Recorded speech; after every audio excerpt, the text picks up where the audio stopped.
อันคือจังซี่พอดีก็คือเฮาเว้าสู่ฟังนั่นแหละไอ้คร่าวๆเว้าสู่ฟังมีแต่ว่ามื้อนี้นั่นเฮาว่าสิเดินทางขึ้นเชฟโปนก่อนขึ้นไปเอาเงินไปมอบให้ทางครอบครัวของน้องหวายเพิ่นก่อนพอดีมีทางผู้ใหญ่เพิ่นฝากเงินมาให้เฮาแล้วให้ไปมอบให้น้องเพิ่นและในระหว่างรอนี่เฮาก็เลยแบ่งเวลาเอาพอดีแหละเจ้าเฮ็ดเฮือนเมตู้แล้วนี่ก็แม่นบ่เกิน2-3 มื้อเนาะคร่าวๆเนาะถือว่าเป็นอาทิตย์พุ่นเลย เป็นทิศเพิ่นบ่ยายตรงยายเส้นใหม่เลยโอ้เพราะว่ายังเฮาก็ย่านแบบว่าตั้งอ้ายแล้วแหละพุ่นแล้วยังไหวอยู่เลยข้าวๆไว้พอดีทั้งบ่ต้นสิขึ้นไปกลับลงมาก็แม่นพอดีตั้งอ้ายแล้วแล้วก็แม่นเฮาก็แม่นเข้าสู่หน้างานของเฮาแล้วแม่นสิยิงยาวเลยหั่นนะก็สิว่านะแล้วบัดนี้แหละคำว่าเฮาสิท่าทางประตูเรามาช่วงค่ำแล้วเฮาสิเดินทางขึ้นเฮาย่ำมันดึกแต่มีแต่ว่าเฮาสิฝากเงินให้ตั้งไอ้บุญมีตั้งไอ้อ่านนี่ถ้าว่าช่วงนึงแรงทางประตูเรามาแหละให้เฮารบกวนทางง่ายนั่นไปถามเบิ่งแหละเอาเงิน200,000นี่ยื่นมือเราก่อนเด้อนะครับกันล่าหับปากครับบ่แม่นถ้าว่าเราหับปากโอเคต่อโลดผมมีปัญหาหยังแต่ทางง่ายเนี่ยเอาเงินให้เราเนี่ย200,000พอจบงานแล้วก็ให้เราอีกเทื่อนึงนะเชื่อให้อีกเทื่อนึงว่าแม่นเดี๋ยวเฮาสิจ่ายให้อีกเทื่อนึงเฮ็ดเวียกเฮ็ดเทือนอย่างแล้วเรียบร้อยก็บ่แม่นว่ามีแต่ซ้ำนี่หรอกประตูเพิ่นสิให้อยู่ดอกค่าไฟอันแม่นนะบ่ไปสิเนาะโดยนี่ว่าง่ายก็นี่แล้วมือ5มือ6ไปมันจังสิง่ายเฮาก็เลยสิเอาให้ก่อน200,000เป็นน้ำใจเฮานี่แหละว่าซั่นซะแล้วมันนี่เฮาอยากฝากเงิน200,000นี่นั่นให้ทางง่ายไปล้มมื้อแรงเนี่ยอันคุยกับเราหั่นแหละแล้วเอาเงินให้เราด้วยเด้อเอาฝากหน่อยเด้อ200,000ไปก่อนพี่น้องเนาะแล้วการแล้วงานจบบริบูรณ์ปลดปืนปลดภัยออกแล้วก็ทางเฮาก็สิจ่ายให้เราอีกอยู่สิว่าแบบนั้นเนาะแม่นนั่นแหละมีแต่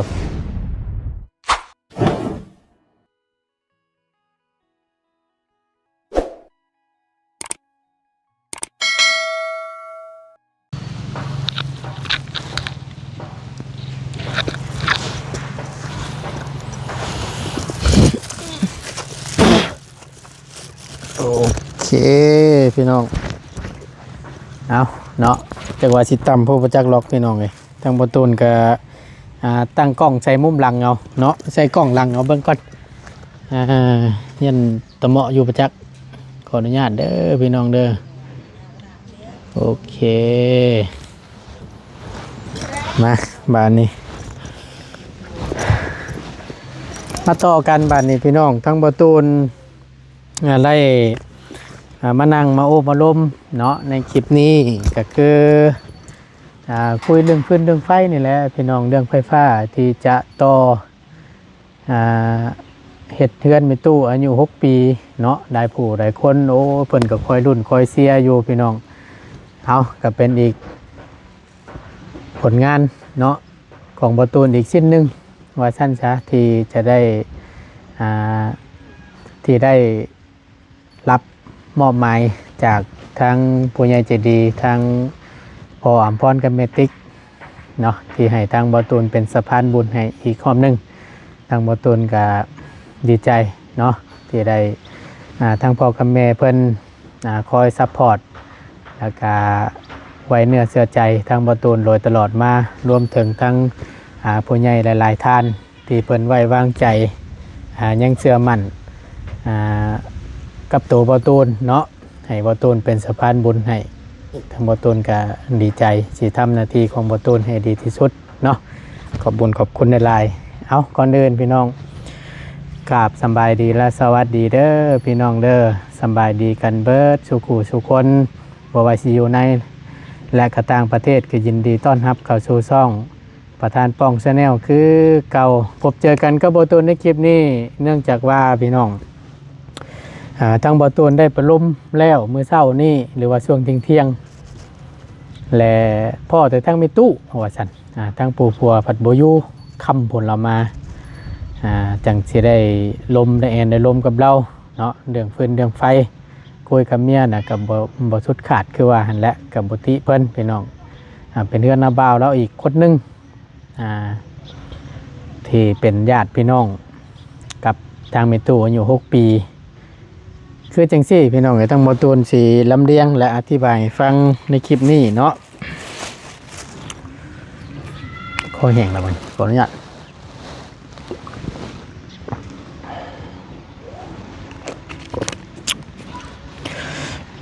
บ่ตูนอัน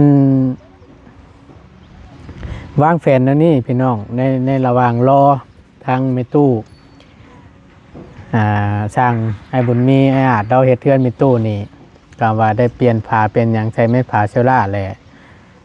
บ่เกินมื้อ2 มื้อ 3 มื้อแล้วๆนี่พอดีทั้งบ่ตูนกระถาไม้ทั้งนั้นมาพวกไม้เส้นไม้แป้นพวกเกี่ยวกับเครื่องเฮือนนั่นแหละพี่น้องทางบ่ตูนก็ได้ว่าเอาถ้าจังซั่นแล้วบ่ตูนก็เลยสิจัดเตรียมไว้ให้มันทวงให้มันทันแล้วพุ่นแล้วก็แม่นดำเนินการแม่นยาวเลยบาดนี้นะแล้วจังซี่พี่น้องทั้งบ่ตูนก็ได้มีเงินทั้งผู้ใหญ่ใจดีอยู่ทางอเมริกาเนาะหรือว่า USA สหรัฐอเมริกาผู้พี่น้องทั้งคณะทั้งผู้ใหญ่ใจบุญแม่ใหญ่ใจดีเนาะเพิ่นได้เห็นคลิปหนึงที่ทางบ่ตูนได้เข้าไปหาทางเพื่อนของน้องวายพี่น้องที่จำได้ดีหลานของน้องแซ่เนาะและบัดนี้ทั้งเอ้ยใหญ่ใจดีทั้งแม่ใหญ่ใจดีเพิ่นทั้งคณะเพิ่นเพิ่นเห็นและเพิ่นรู้ตนฝากเงินมาให้รวบรวมเงินหลายๆท่านเนาะซอยๆกันสมทบเข้ามาคนละ5คนละ10แต่รวบรวมมาฝากมาให้ทั้งบ่ตูนนี่ก็เป็นสะพานบุญให้ไปซื้อเครื่องซื้อของซื้อข้าวซื้อน้ำซื้อนู่นนี่นั่นแหละให้บ่ตูนจัดแจงเบิ่งเด้อว่าซั่นเพราะฉะนั้นแล้วทั้งบ่ตูนก็มีงบในส่วนนั้นพี่น้องนี่แหละ200หล่อนเดือจากหักค่าธรรมเนียมได้อยู่4ล้านกับ130,000เนาะเดือ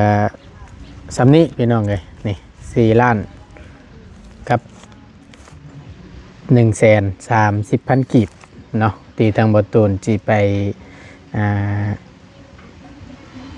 ซื้อเครื่องซื้อของให้กับน้องใหญ่เพิ่นเนาะน้องใหญ่หรือน้องใหญ่นี่แหละน้องของน้องวายนะพี่น้องเพราะฉะนั้นแล้วทางบ่ตูนก็ได้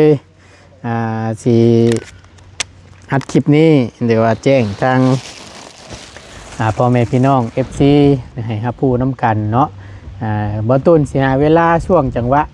ตั้งช่างไอ้อาจเราไอ้บุญมีเราเฮ็ดเทือนเมตู้นี้บ่เกิน2 มื้อ 3 มื้อกับพอดีแหละว่ะบ่ตูนก็ได้สิขอเวลาหรือว่าบ่ตูนสิขึ้นเชฟโปนสิเดินทางขึ้นเชฟโปนชื่อเครื่องชื่อของ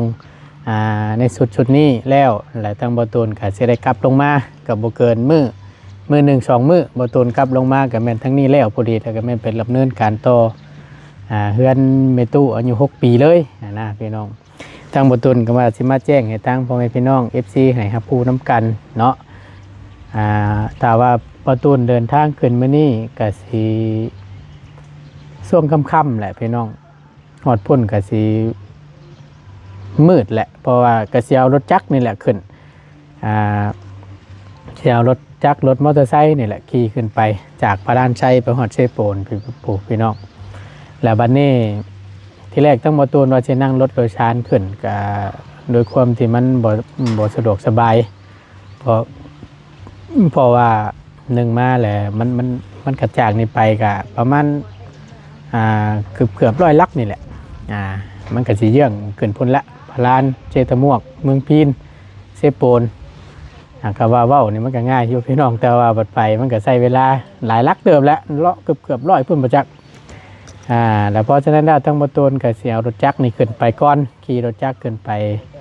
มอบเงินชื่อเครื่องชื่อของให้แล้วก็บ่ตูนก็สิได้กลับลงมาดูแลงานทั้งฟรีต่อนะพี่น้องให้แล้วให้ทัวเบิดเรียบร้อยทั้งพุ่นแล้วก็ทางบ่ตูนสิมาเบิ่งงานอยู่ทั้งพี่นะเนาะเพราะฉะนั้นแล้วทางบ่ตูนเพื่อเป็นการบ่เสียเวลาสิท่าทั้งพ่อตู้ ที่ว่าจะต่อไฟน้ำนั่นมันก็ค่ำพุ่นเรามานะ4-5 โมงแล้วบัดนี้เพื่อบ่ตูนสิเดินทางขึ้นผัดยามมันค่ำหั่นน่ะพี่น้องฮอดพุ่นมันก็สิเลิกแล้วบ่ตูนก็มีความคิดแนวนี้พี่น้องไงพอดีทั้งบ่ตูนก็สิได้บ่ตูนสิเอาเงินสิฝากไว้ให้กับทางเอาเงินฝากไว้กับทางอ้าย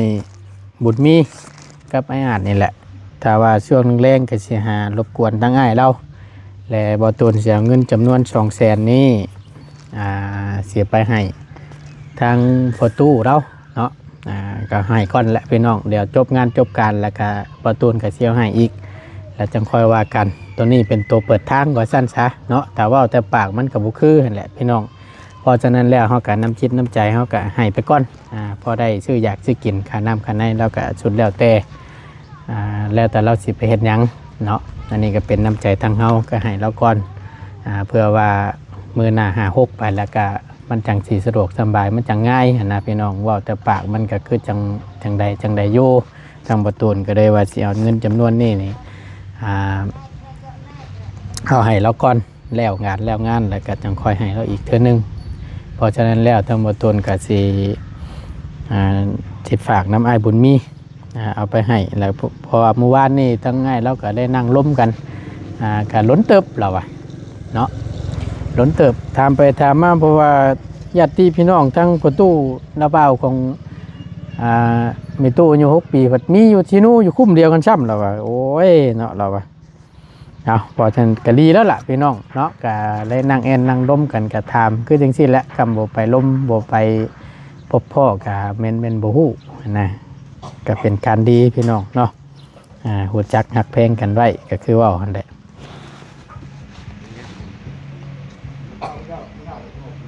ให้บุญมีแล้วเราบอกกินข้าวสั่นมาเฮามานั่งร่วมกับเฮาหน่อยจังหน่อย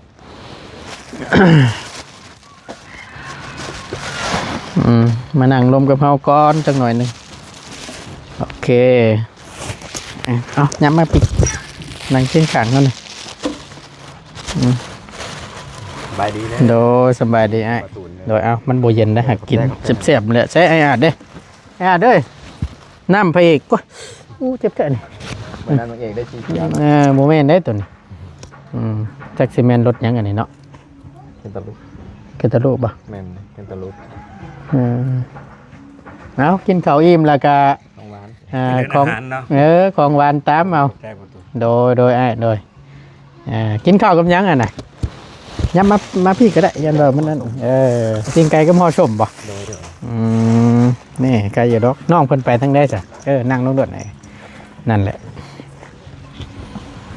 แต่ว่าทั้งไงเรากับบริเฮ็ดอย่างนี้มื้อนี้เนาะไม่แต่ว่าฟังเบิ่งน้ำลุงหนวดว่าสิจังใดถามไม่น้ำแน่ไปหน้าบ่อไปหน้าบ่อเพิ่นบ่มื้อนี้นะ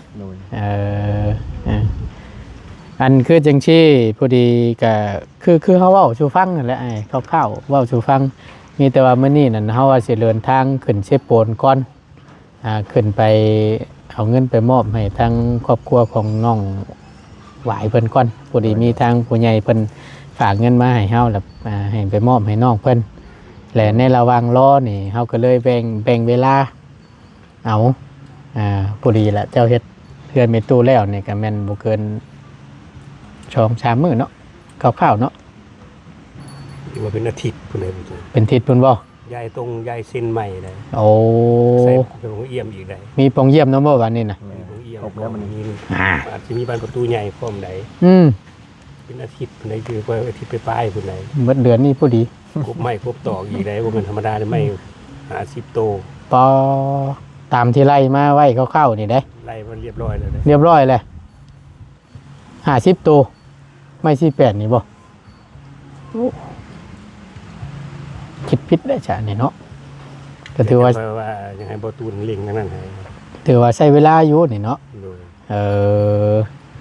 เอากับพอดีแล้วซะเฮาก็จังสิ บ่พาวบ่ฮีดเพราะว่ายังเฮาก็ย่านแบบว่าตั้งอ้ายแล้วแหละพูดแล้วยั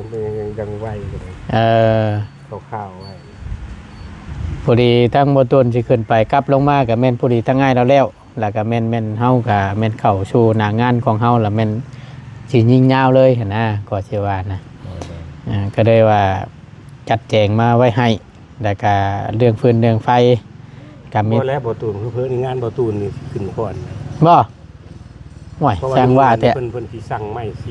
48มงบ่ตูนสั่น บ่ช่างโอ้ลุงหนวดสิช่างเอานี่บ่ สิสั่งเอาได้เพิ่นบ่ซื้อนี่ลงเรื่อยเลย ห่วย หรือว่าเพิ่นสิเปลี่ยนแผนก็ยังบ่ฮู้แต่ตำลมกันมื้อเช้านี่เพิ่นว่าเพิ่นสิสั่งเอาได้ เพิ่นสิช่างเอานี่ บ่ได้สั่งเอาแน่แต่สั่งเอาเลยนี่แหละ มันรุดกันหลายนั่นเสร็จ1 25,000รุดกัน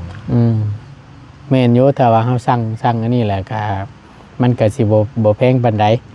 เพราะว่าถ้าว่าไปเข้าโรงงานเพิ่นแล้วไปเข้าห้านค้าห้านขายเพิ่นแล้วนี่ก็อีกราคานึงคือว่าแหละ กำไรเนาะ แม่นเพิ่นก็กินกำไรก็บ่ตีดอกพี่น้องในการค้าการขายก็จะกันมีกำไรแหละว่าซั่นซะแต่ขายเท่าทุนนี่ห่วยบ่เปิดแล้วห้านค้าเนาะ ก็โอ้ยก็ธรรมดาแหละตัวนี้ก็บ่ติเอาคือจังซี่มีแต่ว่าเดี๋ยวเฮาสิขึ้นไปเคลียร์งานทั้งนั้นแล้วบัดนี้แหละคำว่าเฮาสิท่าทางประตูเรามาช่วงค่ำแล้วเฮาบัดเฮาสิเดินทางขึ้นเฮาย่ำมันดึกแต่มีแต่ว่าเฮาสิฝากเงินให้ตั้งไอ้บุญมีตั้งไอ้อาจนี่ถ้าว่าช่วงแรงๆทางประตูเรามาแหละให้เฮารบกวนทางง่ายนั่นไปถามเบิ่งแหละเอาเงิน200,000นี่ยื่นมือเราก่อนเด้อนะครับ กันล่าหับปากครับบ่ แม่นถ้าว่าเรารับปากโอเคต่อรถผมมีปัญหาหยังแต่ทางง่ายเนี่ยเอาเงินให้เราเนี่ย200,000พอจบการจบงานแล้วก็ให้เราอีกเทื่อนึงนะเชื่อ ให้อีกเทื่อนึงว่า แม่นเดี๋ยวเฮาสิจ่ายให้อีกเทื่อนึงเฮ็ดเวียกเฮ็ดเทือนอย่างแล้วเรียบร้อยก็บ่แม่นว่ามีแต่ซ้ำนี่หรอก บ่ตูนเพิ่นสิให้อยู่ดอกค่าไฟอัน แม่นนะ บ่ไปสิเนาะ โดยนี่ว่าง่ายก็นี่แหละมือหามือ6ไปมันก็มันจังสิง่ายเฮาก็เลยสิเอาให้ก่อน200,000เป็นน้ำใจเฮานี่แหละว่าสั้นช้าแต่มันนี่เฮาอยากฝากเงิน200,000นี่นั่นให้ทางง่ายไปล้มมื้อแรงเนี่ยอันคุยกับเราหั่นแหละแล้วเอาเงินให้เราด้วยเด้อเอาเฮาฝากนี่เด้อ200,000ไปก่อนพี่น้องเนาะแล้วการแล้วงานจบบริบูรณ์ปลดปืนปลดภัยออกแล้วก็ทางเฮาก็สิจ่ายให้เราอีกอยู่สิว่าแบบนั้นเนาะ แม่นนั่นแหละมีแต่ฝากคำให้อ้ายไปเว้าให้น้ำเนเพราะว่าถ้าว่าเฮาถ่าอยู่ฮอดค่ำนั่นเฮาก็ เดินทางไกลเนาะ เดินทางไกลน้ำเนนะก็เชื่อว่านะไปฮอดพุ่นสมมุติว่าเดินทาง6 โมง 7 โมงแรงนี่ปัดรถจักร3 บาทนี่พอฮอดพุ่นก็มีรถ9 โมง 10 โมงกำบ่กวน รถน้อยอันตราย แม่นรถ1มากกว่ารถจักรน้ำเนก็สิว่าเฮาบ่มีรถใหญ่ มื้อแรกสิไปเอาลมให้เพราะเฮาก็ฮู้คนแน่ แม่น1ก็ได้ลงกับเราเลย แม่นเพราะว่าทั้งอ้ายก็คือเห็นนะได้ไปล้มได้ไปเบิ่งนำได้พอ1มาก็ไปนั่งเมื่อวานนี่ก็แม่นเพิ่งเติบบ่เพราะว่าจะง่วงผ่านมาเมื่อวานนี่ ไปชดนั่งมัน 2-3 ชั่วโมงบ่2 ชั่วโมง โอ้ไปนั่งแงนล้มกันนั่นน่ะเพราะว่าอ้ายผู้เจ้าของติดต่อเพื่อนหาอันนั้นพี่น้องแล้วเมียเราหามีพี่น้องอยู่ไสเนาะใกล้เฮือนค่อยจะได้ลมกันยาวเติบโอ้เพิ่นมีพี่น้องอยู่ไสเนาะพุ่นน่ะอยู่ซิโนอยู่คุ้มเรือก็ไม่บ่เฮือนใกล้กันขัน2หลังโอ้สันบ่สันถามกันบ่จังฮู้จักกันเอามือเรามาหมัดแขนสางในผูกแขนสางนะแล้วเราก็ถามมาเพิ่นนั้นเพิ่นอยู่ไสเนาะกลุ่มใดตะกี้แล้วก็บ่จักเนาะมันเราไปว่าเพื่อนฮู้จักบอกเพิ่นดุงโคอยู่นั่นนี่อันว่าโอ้ยบ่จักกันได้คุมเดียวเพิ่นใกล้กันจะล้มกันมาเลยแล้วก็แวะคำเล่นอยู่มันเราก็ฮู้เลยว่าคนสำฮู้จักกันแล้วใครอยู่สันถือว่าเพื่อนต่อไพ่เฮือนน้องหล่าแล้วโอ้น้องไสหล่าแล้วบ่นั่นน่ะนี่แหละพี่น้องแต่ก่อนก็คือว่าแล้วมันบ่ได้คุยกันเนาะบ่ได้ล้มกันมันรถบ่จักกันบาดนี้ถามไทยชุกลิบกันแหละมันปัดบังเอิญเหมาะเจาะนะตั้งพี่น้องเรานำเน้เนาะอยู่เซโนพี่น้องใกล้กับเพื่อนอ้ายเราเน่แล้วก็รู้จักกันเลยล้มได้นั่งแอนนั่งล้มกันแล้วก็เลยก็ดีคือกันแหละมันจะง่าย กันง่ายเนาะ แม่นคุยกันง่าย คนแบบว่าสำฮู้จักเลยขนาดเนาะ แม่น พี่น้องใกล้ๆกันกับร้านเหล้ามึงเอานาผู้ชายมอกับผู้ก็เป็นหมู่กันอีกบัดนี้ บ่ แม่นเลย โอ้ ไปเรียนอยู่เซโนแล้วไปอยู่เพิ่นเด้ในกะลินนํกันอยู่ โอ้ใครอยู่สั่นดีแล้วเนาะเกิดพอดีมีแต่ว่าตั้งเฮาก็สิฝากตั้งง่ายนี่แหละไปนำเด้อก็ลมน้ำนั่นแหละแล้วก็เว้าคือเว้าหั่นแหละจบงานมันยังแล้วเรียบร้อยแล้วก็สิจ่ายค่าพื้นค่าไฟให้อีกเทื่อนึงอันนี้คือว่า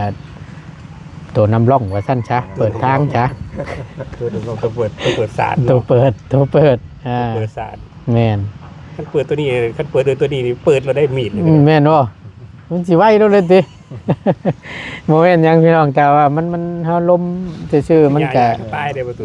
ฮะ ทุกปัญญาก็ตายได้ เนาะเชื่ออยู่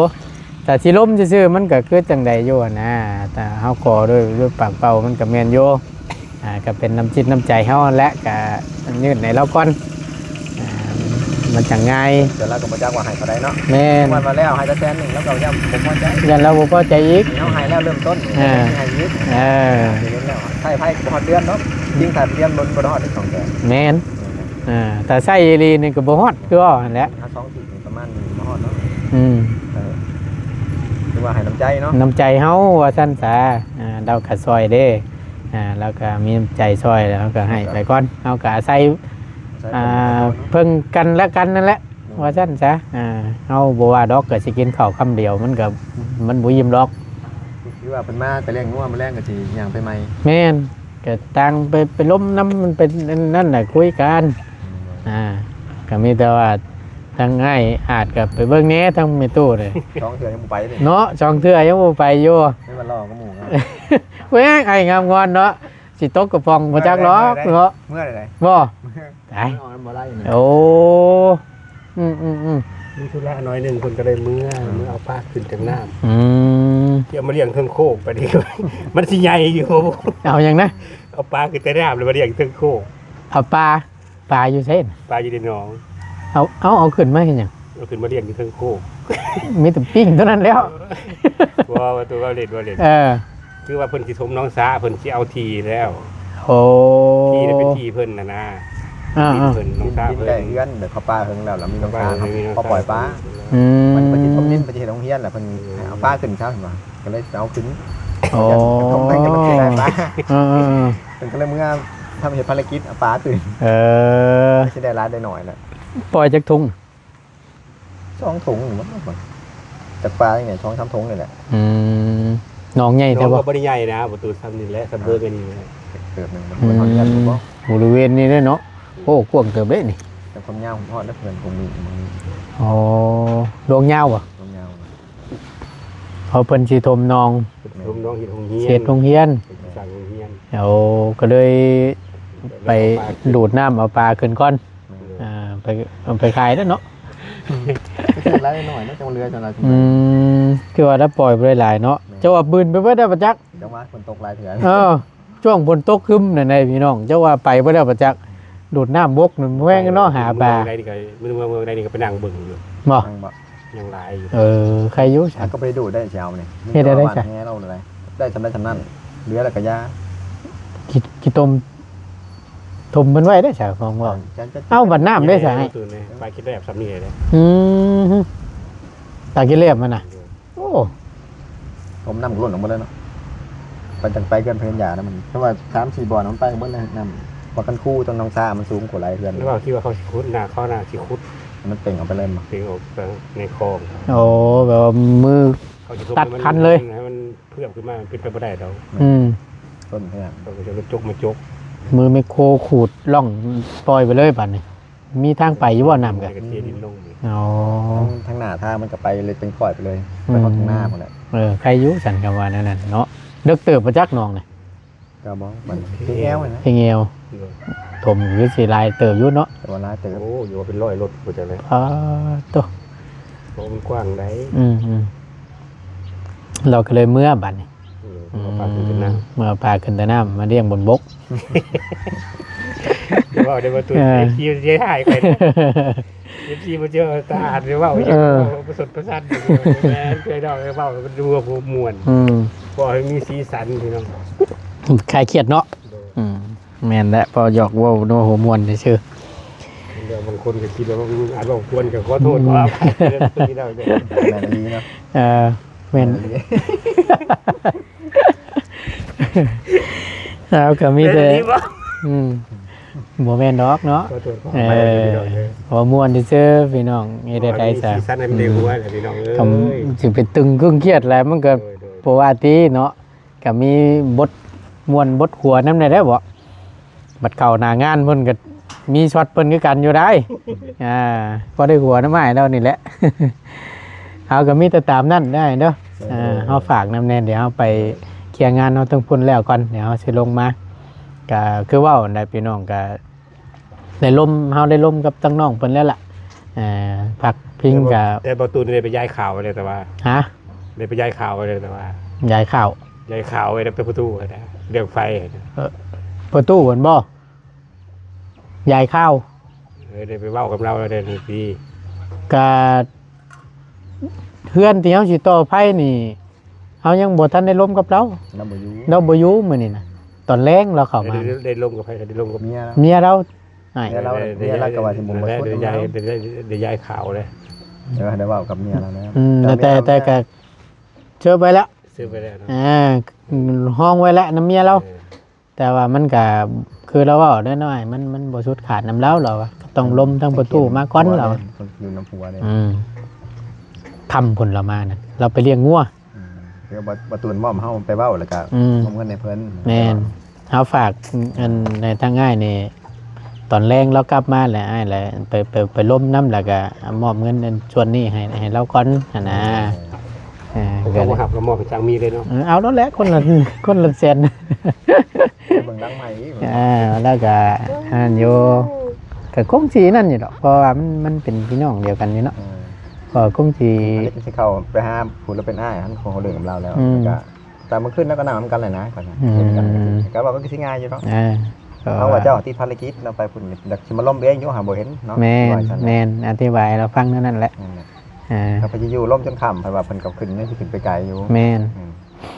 แยกว่าตนก็ว่าสิอยู่ล้มนำหั่นแหละพี่น้องก็มันก็คือว่าแหละเดินทางค่ำในการอันตรายอยู่เพราะฉะนั้นน่ะสิขึ้นช่วงเว้นนี่แหละอย่างหน่อยมันเป็นยังมาโชว์รถขาดก็ยังไข่อยู่ได้มันยังเว้นอยู่จูงก็พอจูงก็พอจูงอยู่ คืนอันตราย กลางคืนนี่บ่แห้งแล้วนะ ก็จอดข้ามขาก็นอนอยู่หั่นแล้วไข่อยู่สินอนได้ แต่เราก็สิเปียกมาใส่ จากรถก็สิเจิดจักสิเป็นจังได๋แหละนะก็เลยว่าเอาแล้วก็ต่างแจ้งพี่แจ้งน้องแจ้ง FC นำหั่นแหละผู้เพิ่นคอยเบิ่งคอยซัพพอร์ตอยู่แล้วก็เบิ่งก็เลยสิแจ้งให้รับผู้นำนี่น้องเนาะก็บ่ล้นดอกมีหยังก็แม่นประสานงานกันโทรเอาเบอร์เฮาก็มีอยู่มีบ่ประตู เนาะเบอร์ไปจะโทรหาเฮามื้อน่ะเบอร์เจ้าบ่มีอยู่บ่ก็ว่าเบอร์ตูนจำบ่ได้แล้วมันหลายเบอร์บ่ก็ไปแล้วโทรเข้าไปใหม่ดู77 977เบอร์ผู้ค้าแม่นบ่ตูนโทรไปใหม่ที่แม่มันซื้อไว้เด้อเอาก็สิ7มื้อแล้วน่ะนี่บ่โดยคือกันกับเบอร์เอาแท้มันต่างกันตัวเดียว996 76 97ของประตูหา7เบิ่งบ่ต้องเอาน้องคือกันเนาะแม่นบ่เบอร์นี่เนาะเบิ่งเฮาเช็คเบิ่งก่อนมีหยังมันจังสำบายว่าสิโทรหาตัวเองได้บ่เข้าติมันต่างกันตัวเดียวนะคล้ายๆกันเลยพี่น้องเชื่อนะว่าโทรศัพท์เกือบใกล้เคียงกันเป็นตัวเดียวนะสัญญาณซิมยังบ่มีมึงนี่ยากคือดีเลยพี่น้องอยู่นี่นะบ่แปลกได้บางเทื่อโทรทั้งเบอร์กับบ่ติดนะคนโทรมือก็ยังบ่จะเข้าใจกันนับประชายังกันสัญญาณนิดเนาะตัดเลยตัวน่ะพี่น้อง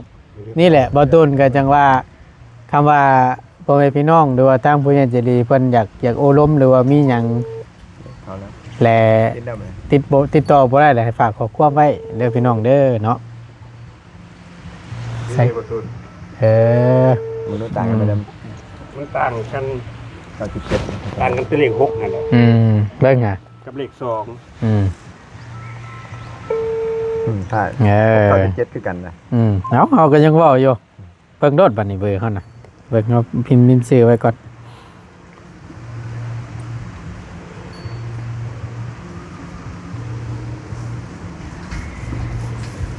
020 922บ่ตูนของลุงอานทาง99 เป็นทั้งหน้าเนาะต่าง 9967 6977 สีตัวท้ายคือกันด้วย 6977ของเจ้าของเฮาเด้ 6977คือกันลงท้าย สีตัวคือกันเบิด แต่มันต่างกัน สีตัวต่างนี่ มันต่างกันแต่22ท่าน เก้าก็ต่าง แล้วเราก็มีเก่ากัน 922บ่ตูนแล้วก็96 977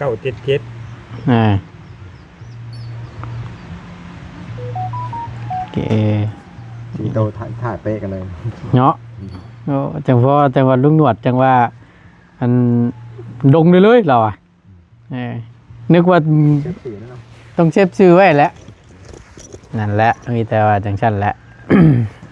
เอาฉันเพื่อเป็นการโมเสียเวลาเด้อเด้อตั้งใดเฮาก็หาตั้งง่ายนี่เด้อขอบใจตั้งง่ายใดๆเด้อ